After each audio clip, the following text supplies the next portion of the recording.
This is the Marketing Hero podcast by ClearPivot, turning marketers into heroes. Welcome to the Marketing Hero podcast. I'm your host, Monica Evans. Today I've got Berman Hale on with me. She is the Director of Technical SEO at DeepCrawl. Welcome, Ashley. Hi, thank you for having me. Definitely. Well, let's start off with you telling the audience a little bit about yourself. Sure. So my name is Ashley. I live in Colorado currently, but I've hopped all over the U.S. and I have been tinkering with websites and search, mostly technical SEO, since the early 2000s.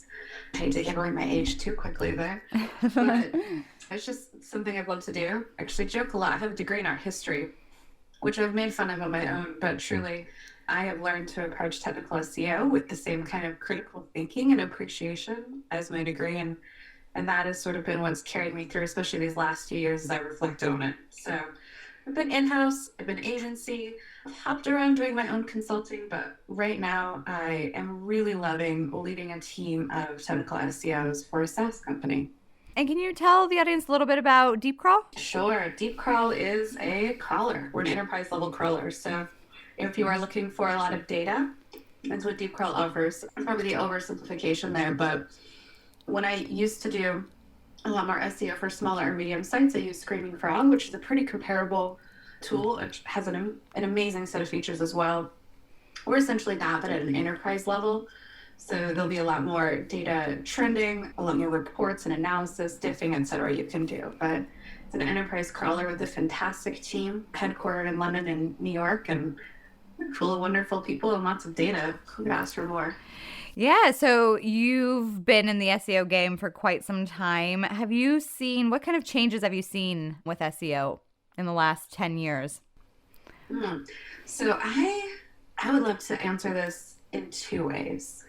So the first is really going to be just that at the same time that things are getting more sophisticated and more technical, I think there are some really great tools and processes out there meant to still make it fairly democratic and to make a lot of the technical SEO accessible for everyone.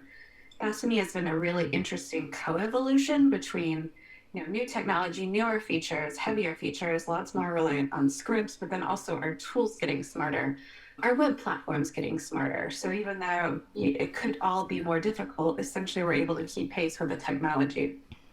The other big thing I've seen in SEO as an industry, and the part which I actually like quite a bit more, is just that people are being a lot more authentic and human.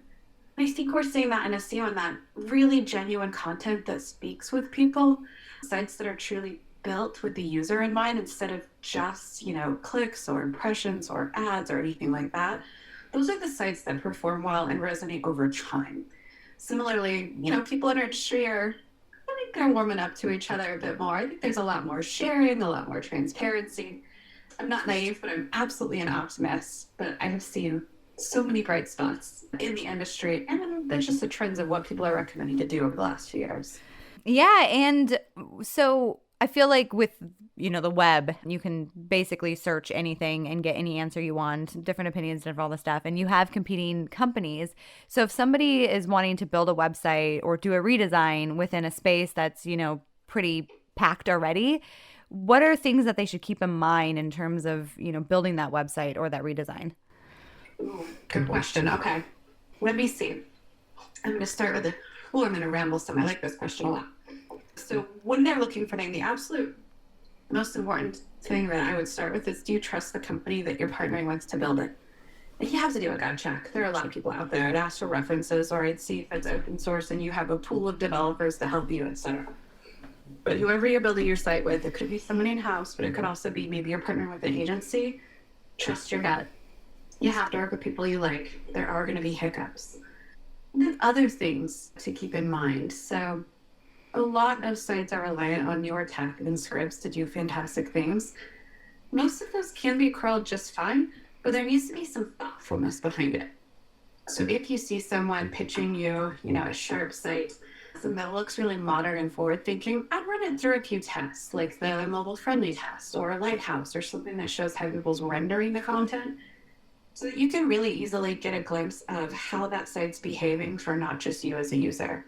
I'd also be testing the heck out of any of their sites in their portfolio on mobile and desktop as well. Just pick up your device, turn off Wi-Fi so you're on a slower connection, and see if you can browse through their portfolio sites pretty quickly. That's usually a really quick check as well for, do they care about performance? Do they care about my experience on mobile? Let's see. You want a site that allows you to control the content, allows you to have a lot of flexibility.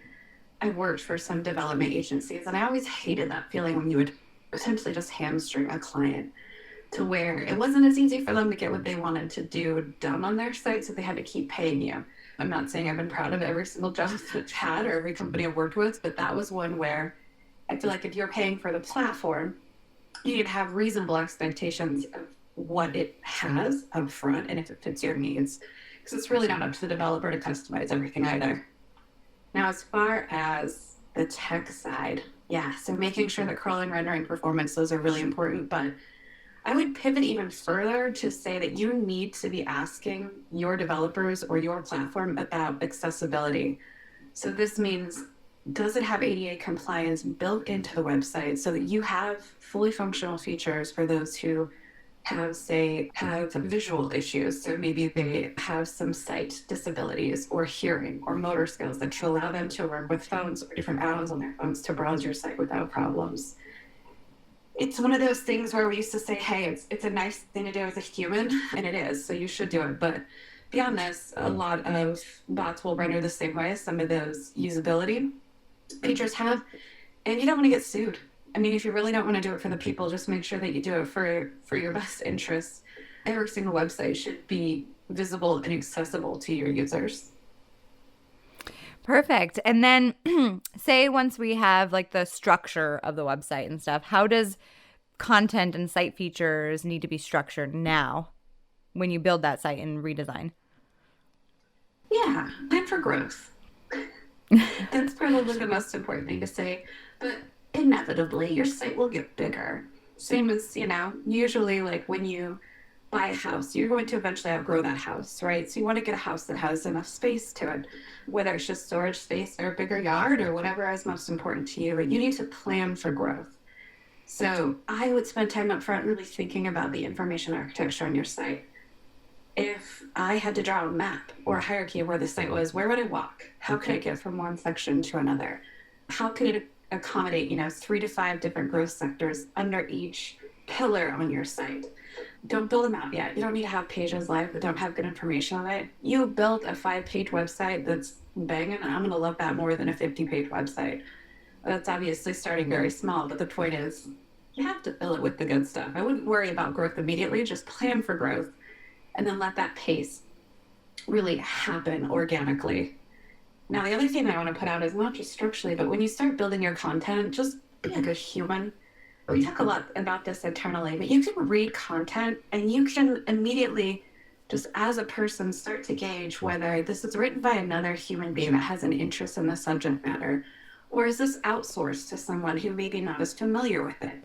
Is this written by someone who cares about the company or knows a lot about the product, or is it just marketing spiel that you can see rewritten in 3 or 4 different ways across the website? I think that there's a lot to get, a lot to earn, a lot to essentially benefit from online right now by being a really authentic human being. I think that users are resonating, or that's resonating with them a lot more than just sharp marketing content. So while you're building out that content, think about what makes you unique, think about how you can showcase the team or the individuals, and then focus on the users. My biggest piece of advice is stop using content and images that focus on your customers only being white people in their 30s. Yeah. So you need to write for the customer in a way that they're accustomed to reading it, in a way that's appealing to them. Stop using cheap stock photos of smiling white people with maybe a 1 diverse figure. I would so much rather see real bodies and real humans and even real customers than photos like that. You will get lost in a sea of really shallow anonymity if you choose to go sort of the stock route. People are done with it. They're bored with it. I know, they can spot it from a mile away. So would you recommend, investing in a graphic designer as well when doing these websites and redesigns? I think it depends on the maturity of your brand. I definitely have done some just really simple kind of black and white basic stuff. I do think having, a recognizable logo is helpful. But man, there are so many good platforms out there that out of the box can look really impressive. Mm-hmm. So depending on what you're offering, you may not need to invest in that. I would much rather, like, if you say I either have, $500 and 5 hours to spend with a graphic designer, or I could spend, say, 20 hours and $0 with myself, really understanding the customer and writing the content, go for plan B. Definitely. And how do you feel about different ways to communicate on content? Like, where does video play a role and imagery and all that stuff in terms of, your SEO growth as well? Is that just speaking to the customer once they land to you, or does it actually help with organic search? Ooh, B, I would say. I think about Bing in particular, the stepchild of search, but Bing does a really good job of trying to understand the mixed media on the page and how robust the page is based off of different features. So they like seeing video and images alongside text and less. Google, I don't think, is nearly quite as biased in terms of what they consider to be a robust page. But we know that, especially if you can use some structured data or mark up different types of content so that it's all easily understood, having really rich pages are good for search. So video is good for search, and pages and stories are good. Images are fantastic, and Google rolled out, a year or two ago, some new ways to develop high quality images that'll get you more in Google Discover or show up more in carousels. So because search is no longer just a return of 10 blue links, like there's a lot to be gained by all different types of media, but you can really screw it up too. I think image search is pretty underrated. I think that honestly, Google really, it just sucked for a long time. I think Google maybe left that one alone for a little too long. So for quite a while, it was mostly being spammed or it just really wasn't accurate, but I find myself using it more and more frequently. And it seems like some of the updates they've had, both in format and algorithms, have actually started to return better results for me. I would love to see more brands taking advantage of that. So, it's great once you get someone there, you have to engage. 22-second attention span. So if people aren't throwing pictures or breaking that list up in bullet points for me, then I'm off the page. So of course it's going to be great for users to scroll through and see some rich images, minding performance. But I really do think trying to consider all the different ways that you can tell your story on a page or you can show something off that you're proud of, those are all worthwhile efforts. And I feel like for a while, there was this quick and easy way to get your website at the front of the page, and that was using kind of backlinks. What is your thoughts behind backlinks? I am a disapproving mother. Here's the industry that I saw for a long time where, initially when I first started to get involved with search, it was like literally the one thing we all focused on were XML sitemaps. That was the best way we had to get Google through our content. And as that grew, one of the first things that really took off when Google started talking about PageRank were links, which immediately was exploited into link building. Not all people meant bad, but virtually to me, just about all bad links look bad. I don't know, they just really seem to me to cheapen the web experience. It seems unnecessary. Google's gotten so much better at spotting link schemes and ignoring them. First there were penalties, and they said, all right, we're punishing a lot of small business owners for paying agencies who said it was good work when it was really shit work. So then they said, okay, we're just going to ignore these. I question a lot about how much backlinks still matter to this day. But if I gave you a bucket of money and told you could spend it on anything, if you spend it on backlinks, I'm going to be very disappointed. It's not worth your time. Anyone who's had to build them, I built backlinks for about 2 weeks and I wanted to die. Like I just would slide off my chair in despair at the end of the day. It's not fun work. And some of the people that are doing it are so intelligent and so creative. I would love to be able to see them put that mileage elsewhere. Now that said, I shout out to the people that are doing really great work. I know and love some people who are on Twitter regularly talking about link building. They do some pretty brilliant stuff, but in 99.9% of the cases, I would say just focus on engaging and interacting with the right people in your industry, building a relationship with your customers, and focusing on that authenticity. I mean, if you strike that right, you can get so much more attention by being good humans doing good business than you can if you pay someone to build links for you. And I would agree with that too, because even after the person gets to the website, you got to have a website that speaks to your prospect, right? Like you can do all the backlinking and spend all the money on that link building, but what happens when they actually land on your site? You spent no money on trying to get your structure on your website in a like a Yeah. readable way. It's the same with ads, right? It's really disappointing. You waste some money. I mean, and maybe there are some really great links, but they can go wrong.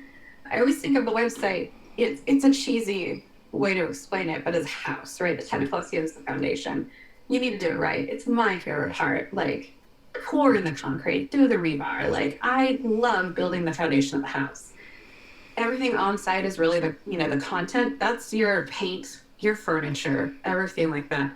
You don't go out there and announce that you're having a champagne soiree by building links and getting everyone to come over if you've forgotten, to add sufficient furniture instead of a meal. So it's just making sure that although each of those have their own place, marketing as well. I think of my marketing and paid as a little bit more instrumental there. You just can't jump the gun on that stuff. And, Google changes their algorithm all the time. What are some best resources for, companies to keep up to date with those things on like how often should they change? Like how quickly should they change?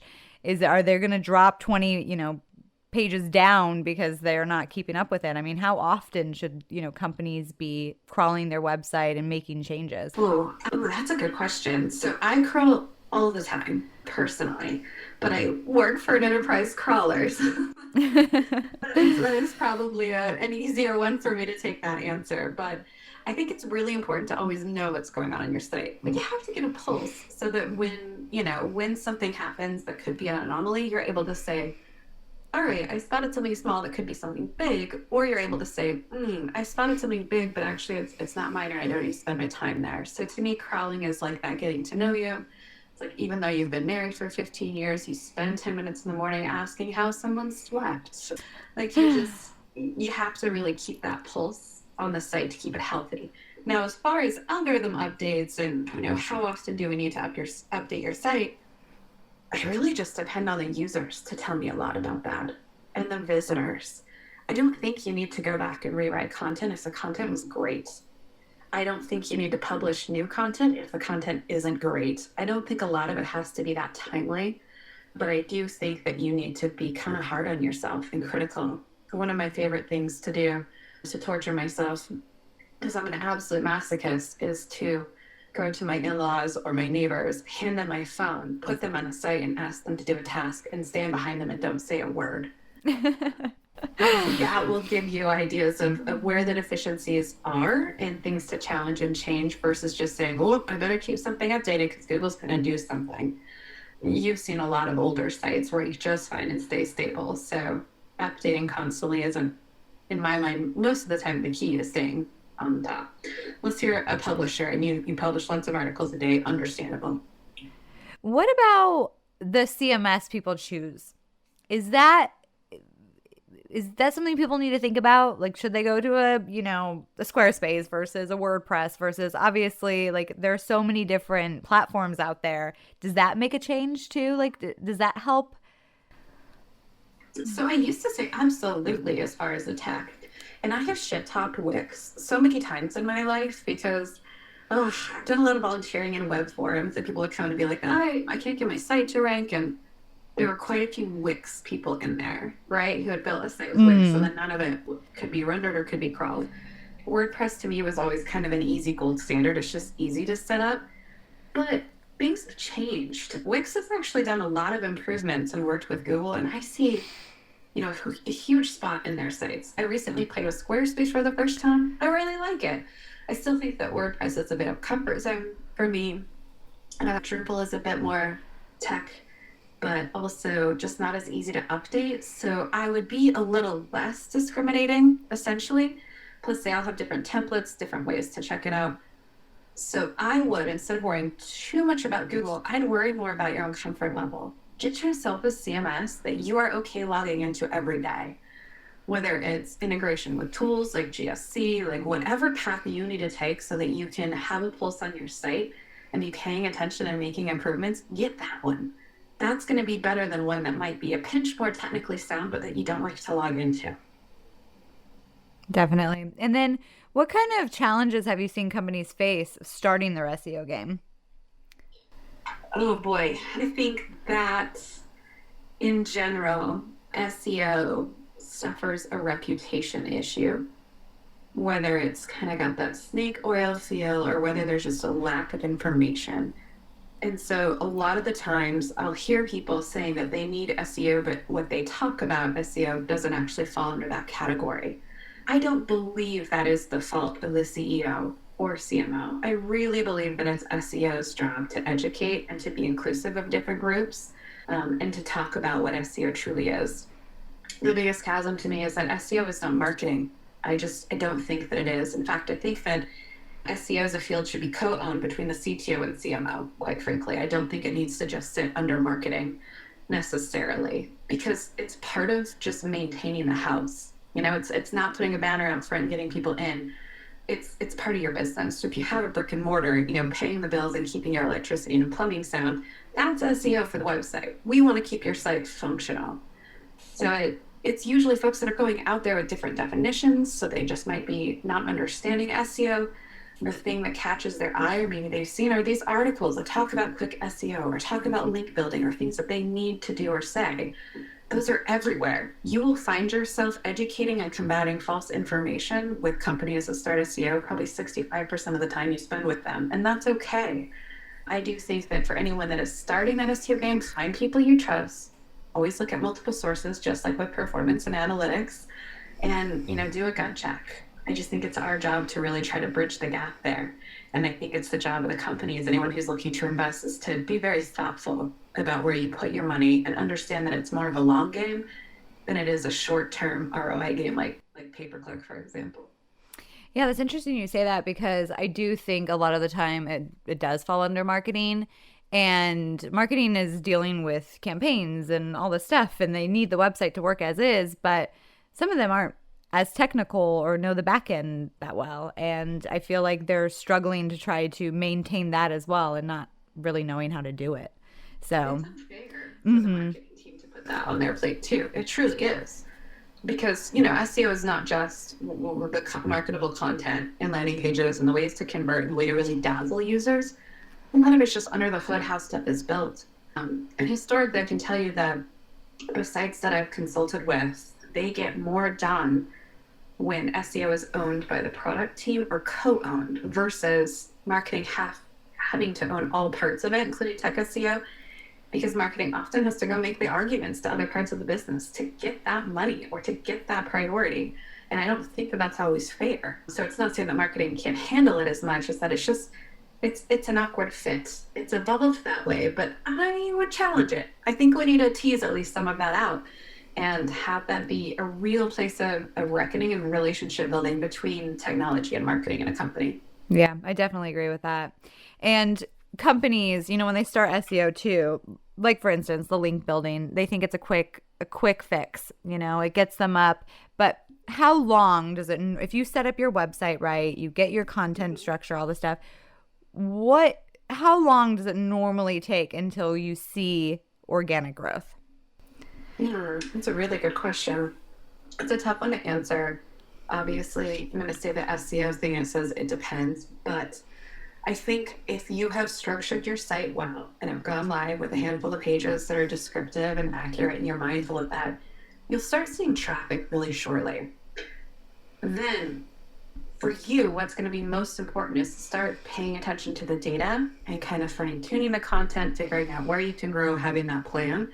But as far as long tail search or the more specific keywords, as soon as Google crawls your site and understands it, whether it's a day, a couple days, like you can start showing up in the search results. And if you've done it well, you will. However, once you start getting a little more broad, a little more competitive, it can take far more time to do that. And then there's even these, big companies, let's say department stores, that have been battling it out for, 50 years on the ground, 15 years on the SERPs. They will sometimes get knocked down on really important terms for them from technology or a site that's launched that year. So the time frames are massively variable, but you don't necessarily have to wait a long time after Google's crawled for them to understand and show your site. Google's doing its job really quickly. Actually, it does want to see you around for a bit and know that it can trust the site and the content staying relatively the same because people flip domains a lot. But other than that, you just keep trucking, start figuring out where people are coming from and to what pages and grow on that. That's a terrible answer. But how about this? You see a little bit of stuff up front, but then depending on how aggressive you want to be, you can see massive growth in that first year. I would say always plan 3 years out for SEO though. It's not like a once and done thing. And what are different tools that companies can use to manage and track their SEO? Yeah. So I'm cheap. I always joke that at Deep Crawl, I never used their technology before I worked there because I would never pay for tools. So if you are cheap, I am your friend. But the tools that I like to use, the very first ones come from the source and are free. So Bing webmaster tools, they're great. I think they're underrated. A lot of people aren't getting a ton of traffic for Bing, but at the very least, it's another look at how bots can process your site. Google has a suite of data that I think is truly fantastic. The first one I would like people to get really, I don't know, really close to and really comfortable with is Google Search Console. If you know how to get in and you'll spend time in it at least twice a week, that's going to be the best place for you to start. It's really easy to digest. There's tooltips everywhere, and all the traffic information is there and focuses on organic only. Now, for someone who's doing a little bit, something more robust, obviously Google Analytics will get you there as well. But these are what I use primarily to track rankings and growth. Now, if you have really specific areas of passion or something you want to dive into, there are some other third-party tools. I tend to use those with caution a little bit. I do like, I'm trying to think of some of my favorite ones here. So SEMrush, what I do like about them is you can get an idea of anyone's traffic over time. It's not always accurate, but I think they do a pretty awesome job of showing you, say if you go to your competitor, what it's looked like the last 5 years for them and what kind of keywords they're ranging on and what's their mobile versus desktop. So you can get a competitive feel at a glance. I think Ahrefs does a pretty good job with that as well as far as links, because I'm rebuilding them. But as far as my favorite data set about links, I like Ahrefs for sure. Yeah, you can also, because I've used Ahrefs a little bit too, you can see the ranking of the keywords as well, like how much you moved up, how much you moved back down, that kind of stuff. But I would assume it's best not to get obsessed just because you can find yourself there every single day being like, oh my God, I went down 1%. What's going on? But more of looking at it over the course of a year or something to see the fluctuation. Yeah. Yeah, Ahrefs has that hot page feature that I really like too, so you can see what pages are getting attention on your site. But I mean, a good rule of thumb is like looking up your exes, right? Maybe once a year on Facebook is not so bad, but if you are regularly checking on their pages on social, like it's a problem. Probably not focusing on your own life. So don't be obsessive, be smart, and with them, be very mindful that the competitors you have in your brain as a business may not be who you're competing against in the SERPs as well. So you may think that someone doesn't have a comparable business model to yours, but if they're beating you on the same keywords, then they are your SERP competitors. So a good example of that might be, say I want to look something up like, what are the best fertilizers for my raised garden beds this year, right? Based off of where I live. So normally I'm going to see some sites like Home Depot that have like a great home and garden section. I may see a local landscaping place because they're right here. Google's really good at giving me results where I can shop. But there are going to be other sites like Spruce that has come up in the past year or two by just dominating search based on content. Home Depot never thought it was going to compete with essentially what is kind of like an article or a blog site. But more and more, those types of sites are eating into the ranking of some of those big stores where you can truly convert. So I would start doing queries based off what you know in GSC, but also how you think people might be searching for your product, and just be mindful of who your competitors are, because you always get a few surprises in there. And what tips or recommendations would you give companies who are just now investing in SEO? What things should they focus on first? Make a few friends. Let's see. So if I had someone that was just starting, what I usually tell people is to read the Google guidelines, the content quality and technical guidelines.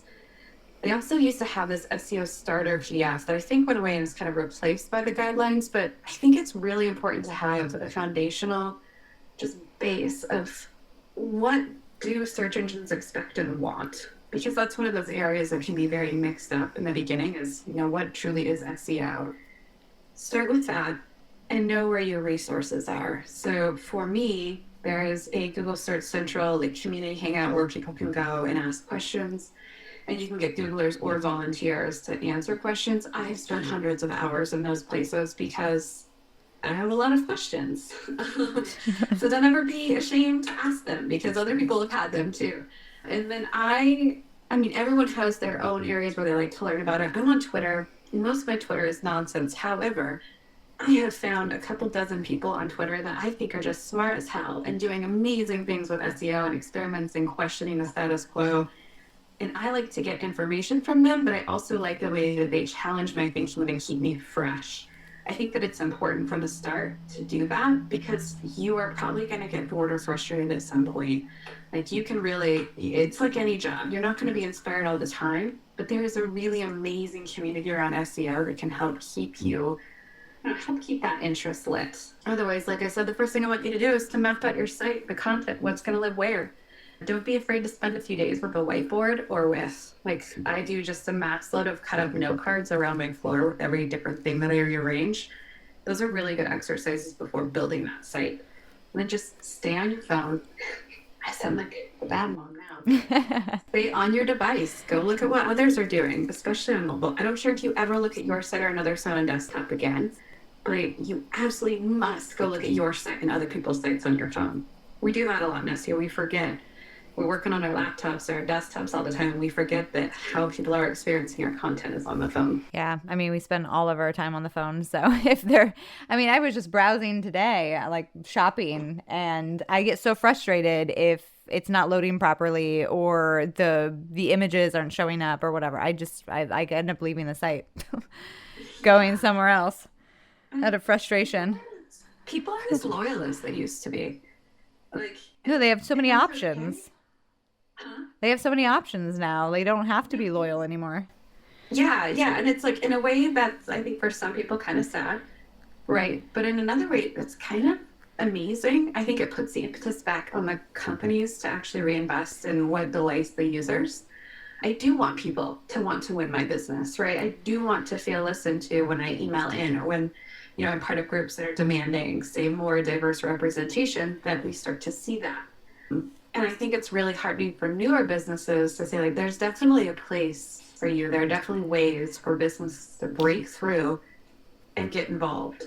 Brand loyalty is just not at an all-time high. You can't mess up as much and just like having users keep coming back. And maybe that is a good thing. Maybe that keeps us honest, but it's hard. It can be a little scary for brands. Yeah. Especially new brands coming in. But I mean, that's just see what people are doing bad. Do it better. Get in there. Yeah. Yeah. That's a good way to build your social graces too, right? Go to the party, find the most uncomfortable person in the room, and just like one notch above that. Yeah, and then you're good. Yeah, it's really, and it's so funny because I work on so many sites, and I'm on my phone for personal reasons all the time. But sometimes I go through weeks until I realize like I have been looking at the source code of this site and how it's built and running tests on it, but I have not been on my client site on my phone trying to convert in a month. Just try it. You'd be surprised. I buy stuff sometimes on my client site specifically just to test it out, but you always end up finding new, fresh things that you can fix or get inspired when you actually go try to accomplish the thing that you're asking users to do on your site.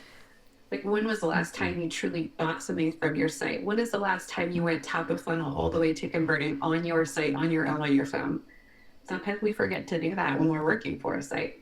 Yeah, especially starting new, actually going through the full process of it. If you're just building out your website, you think it's there, it looks nice, but you didn't actually take the customer journey on what it actually is for the prospect landing on your website. Yeah.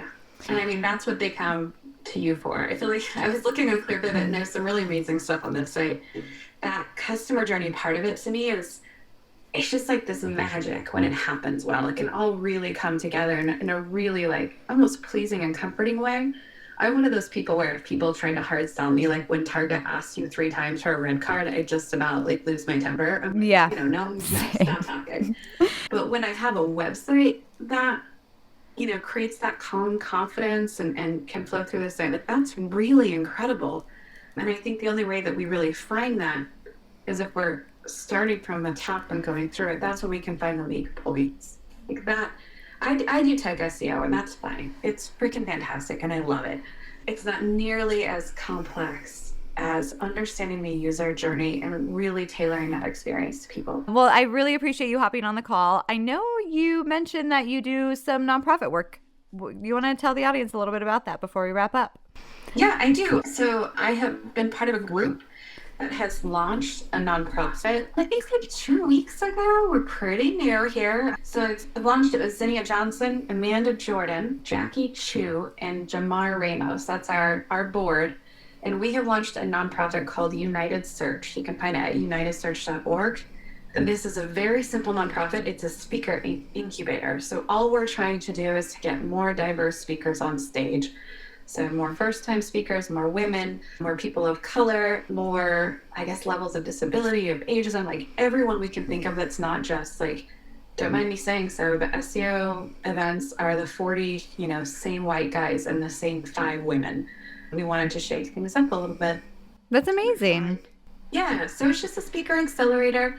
It's really exciting to us, though. Like, it really means a lot to me. And we've got some amazing mentors. So all we're doing is pairing people who are interested with some mentors so they can get like their first speaking reel, and we can help pitch them to conferences. So take a look. It's unitedsearch.org. The mentors we've lined up are ridiculous. We're so lucky. But if you are, an early speaker in your career, or if, you're someone who is less represented or marginalized, like, please allow us to help partner you with people and get you more visibility. Great. Well, thank you so much, Ashley. I really appreciate it. Yeah, thank you too, Monica. You've been listening to the Marketing Hero podcast by ClearPivot. Be sure to join us next time. For more information, visit www.clearpivot.com.